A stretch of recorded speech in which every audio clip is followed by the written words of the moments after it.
and welcome back to Cruising as Crew. My name is Lucy and today I'm going to be doing a Q&A about myself because you have been listening to me babble on for about a year and it's come to my attention that you don't really know much about me other than I work on a cruise ship. So for all the people who have been watching my videos since the beginning of 2020 and for all the people who have recently joined my channel, you are all welcome.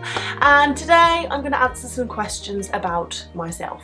So the first question, where am I from? I'm from a city called Birmingham in England. Do you have any hobbies? Yes, I have many hobbies. I like making videos, and even before I had a YouTube channel, I would document my experiences. So documenting or video documentation has always been a hobby of mine. I like walking, I like climbing, I like singing. Can't really do it, but I'm a fantastic shower singer. Love dancing and I love history. I'm a very big history buff. Love learning about anything that happened in the past. So the next question is the most common question that I got, and it is why and how did I get into the cruise industry? So I left school at 16. That is the age in England that you can leave school unless you want to go on to university. I, never did want to go to university, so I left at 16 and I went to college to become a massage therapist. And during my second year of my massage therapy course, a woman came in who worked for Steiner and basically did a presentation on how you could be a massage therapist on board a cruise ship working for Steiner. And ever since that day, it was just planted in my head. I was just like, that is something that I really want to try. It just sounds amazing.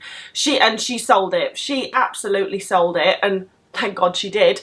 So I finished my 2-year massage course and then I went on to do a 1-year makeup, special effects makeup course, because in England you get free education up to the age of 19. So basically 3 years free education. So did my 2-year beauty therapy degree and then I thought, well, I may as well make the most of the free education and learn something else. So I did special effects makeup, which was really interesting because we learned how to apply prosthetics, bald caps, make wigs, and it was a lot of fun. It was a really, really good course. And during that course, I worked in a salon as well, doing massage therapy, what I had trained to do. And then when I had finished my makeup course and I'd been at the salon for about a year, I was like, right, it's time to do it. It is time to try out this cruise ship thing.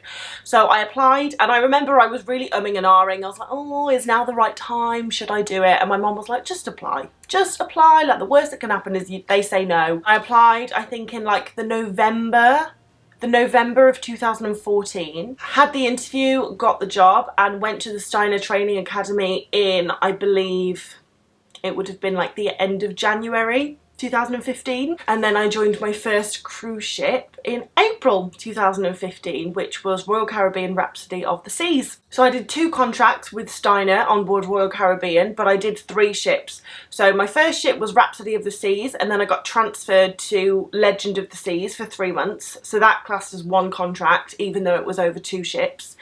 Came home for a few months and then I did my second ship, which was Royal Caribbean Radiance of the Seas, which was another 9-month contract. Came home in March 2017 and then I decided to stay home for quite a while just because life at home. I was like, I haven't been at home in quite a while. It would be nice to spend some time with my friends and family. So I got a job in a salon. I think I was 22 at the time and I was like, yeah, I'm done with ships. I've completely got it out of my system. Like, I'm ready to, make my life at home.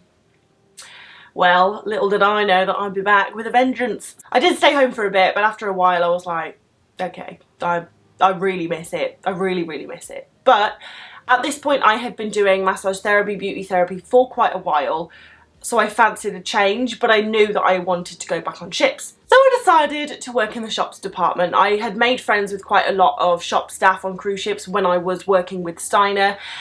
So I knew that, they had a pretty good life and they really enjoyed their job. So I then applied for a job with Harding Retail, who are based in Bristol. And in September 2018, I got my first ship with Harding Retail, which was P&O Oceania. Amazing ship. I made the most amazing memories there.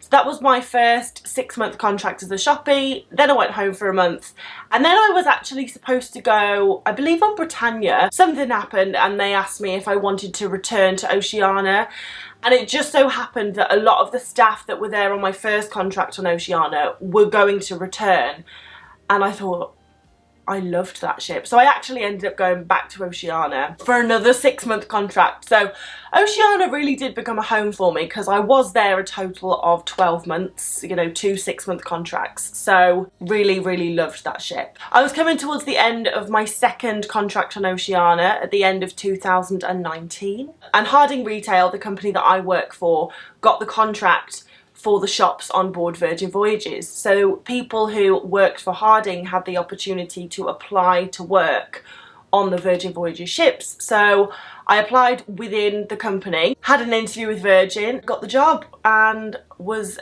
absolutely ecstatic, and then joined Virgin in 2020. We all know what happened after that, but now I am back. So I actually still work for Harding Retail. I don't work directly for Virgin Voyages. But yeah, that is my little ship tale. That is how it came about and what I've been doing. What is the best and the worst thing about working and living on a cruise ship?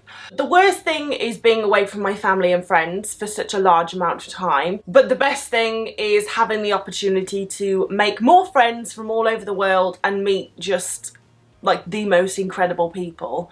So it's a real catch-22. The best and worst thing, like not regarding people, has to be, I think the worst thing for me is the laundry. I've mentioned it in previous videos, but I really don't like doing laundry on a ship just because it just takes so long and it's just not what you want to be doing when you're not at work. I must say though, the laundry facilities on this ship are incredible, so doing laundry on here is far more pleasurable than any other ship I've been on, but it's still, I mean, who likes doing laundry really? The best thing about working on a cruise ship, I mean, there are so many things that I could mention. The travel, the places that I've been to, I would never have been able to go to those places if it hadn't been for me working on a ship. The fact that I don't have to cook, you know, my food is prepared for me in the mess. The fact that I can get to work in 5 minutes. There's not a real big commute. What is your favourite port? This is a really hard one. Sydney is, I mean, it's great. Vancouver's gorgeous. I'm not naming like favourite cities here. This is port specific. Like the Sydney port, the Vancouver port, they are, and Singapore, they are amazing. Because like Rome is one of my favourite cities, but Civitavecchia, as lovely as it is, it's not my favourite port. Split in Croatia is actually a really, really nice port as well. What do you do on board? I work in the beauty shop specifically. So because I have a beauty background, Harding figured it would make a lot of sense for me to work in a shop that sells skincare and makeup because that's what I'm trained in. So on P&O, you could find me in the beauty shop. And on here, I am in my opinion, the most amazing shop. But I cannot say what shop that is yet, but I'm definitely going to make a video about it because it's pretty exciting. What is the first thing you do when you get home from your cruise ship contract? First thing I do is normally have a shower and go to bed because I've usually just come off like a flight or it's the end of my contract, I'm really tired, I just want to sleep. And also have a Sunday dinner. That is, that's usually quite high on the agenda. Do you travel in between contracts? Not always, it depends how long I have on vacation. Like if I've only got a month between contracts, then no, I'm gonna spend as much of that month with my family and friends as possible before I have to disappear again. However, when I have had more time off, so between my first contract with Steiner and my second contract with Steiner, I went backpacking around Southeast Asia for a few months with my best friend. And then in 2020, I mean, I guess it was technically in between contracts. I went to Florence for a few months. So yeah, I do travel in between contracts if I have enough time to do, to travel and, you know, feel like I've seen my family and friends enough. Why did you start a YouTube channel? I started the YouTube channel when I got home from Virgin Voyages in 2020 because of COVID. I didn't know when I was going to be going back to Virgin. I certainly did not think I would be home for a year and a bit. I thought it would be a few months. How naive was I? But basically, as we all know, it was lockdown. There was absolutely nothing to do. And I had kind of ummed and ahed about starting a YouTube channel about ship life for a long time. I just thought, you know what, if I don't do it now, I'm never gonna do it. I've got so much time to make mistakes and correct them and learn and, you know, grow and get better that if I'm gonna do it, now is the time to do it. So it was a way to stop myself going mad. It was something that I had wanted to do for a long time, so, you know, finally got around to actually doing it. And also I kind of just saw a gap in the market. Like, we're in a world now where if you type anything in on YouTube, 9 times out of 10 you're going to get the answer you want. You know, someone has done something. There wasn't anyone that was talking about what it was like to be a crew member. And I remember when I first got my job with Steiner and I was searching on Google and YouTube and every site possible to try and find like what I was actually getting myself into, what it was like to be a crew member. I couldn't find anything. And even in 2020, yes, there was a few people who've made videos about it, but not a lot. You know, maybe people had made like 1 or 2 videos, maybe 3 or 4, but there wasn't someone who was consistently talking about what it was like to be a crew member. So voila, I thought I would try it out, because I know that there are so many people who want to work on cruise ships and have loads of questions that they cannot get answered. I just decided to use my time in lockdown to answer as many questions as I could about working on ships. How are you uploading videos on board? So we are actually going into Portsmouth quite a lot at the moment. So when we are docked, then I use my mobile data to upload videos. The Wi-Fi is good on here, but at the moment it's not strong enough to upload a video on, so I am using my mobile data to upload videos. What is my favourite food? I can't narrow it down to like one specific dish, but my favourite type of food or cuisine is Thai. Thai food all the way. Tom yum soup, pad thai, yellow curry. Love it. Do you have any pets? No, I don't have any pets. I did have a dog. I had a Jack Russell called Dizzy. Unfortunately, she passed away in 2020. A great year. But no, I don't have any pets as now. What superpower would you choose? Oh, I like this one. Teleportation.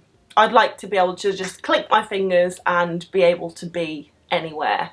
Even though there's nowhere else I'd rather be right now. But yeah, I think that would be really cool. What is my coffee order? You mentioned getting fancy coffees. What is it? So it's not actually that fancy. My coffee order is an Americano with a bit of milk and sugar.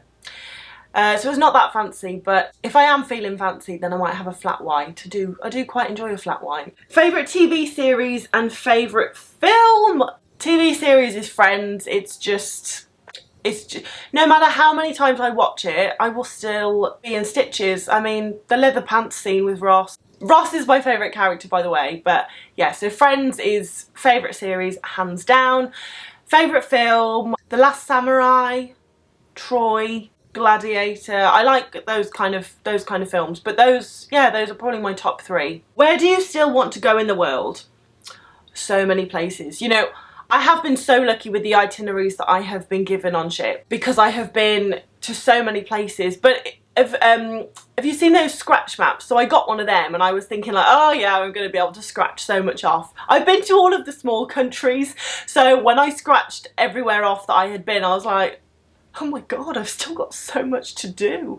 So there are so many places that I still want to go, but really high on my list is Russia, Norway, Sweden, Switzerland, Greenland, Finland, all the lands, Denmark. So if Virgin bring a ship out that have that kind of itinerary, you best believe I'll be on it. Have you been able to meet up with people you've met on ships after you finish your contract? Yes, I have. Only a few times though, sadly. So it's really lovely when I become really good friends with someone who is actually from the UK, because it's like, oh, we're actually going to see each other again. So I became friends with a girl called Bonnie, who's from Rotterdam in the Netherlands, and when I was on P&O Oceania, we docked in Rotterdam a few times, so I was able to meet up with her. When I went backpacking around Southeast Asia with my friend, it was great actually, because the ship I was on just before, there was a lot of Indonesians that worked on there, so I was able to meet up with loads of Indonesian people who I met on the ship while I was in Indonesia. So that was so lovely, because you know, we got shown around and got to live like the real local life. Do you get your hair, nails, eyebrows done on board? I don't, but you can. Like, I'll get my hair done, I'm sure, once this contract. I do my own nails and my own eyebrows, but if you are a crew member coming on board, you can use the spa facilities. What is something you live by? You are what you believe yourself to be. Others treat you how you believe you deserve to be treated. And if you believe you can do something, you can do it. I really think 9 times out of 10, the only thing standing in our way is us and our self-belief. I just truly believe that you genuinely can. If you can dream it, you can do it, 100%. But the only reason that you won't achieve it is because you don't fully believe that you can. So yeah, get believing in yourself. Why are you so passionate about working on cruise ships? Because I think it gives you all the skills that you need to be a well-rounded person. You get to meet people from all over the world, interact with people from different cultures, and people from all different backgrounds. So I think this makes you a more understanding person, a more patient person. The working hours are long on cruise ships, so it gives you a great work ethic. And I genuinely believe that if you work on cruise ships, any job that you do on land, you're gonna find easier. Just because, you know, you get to go home at the end of your day.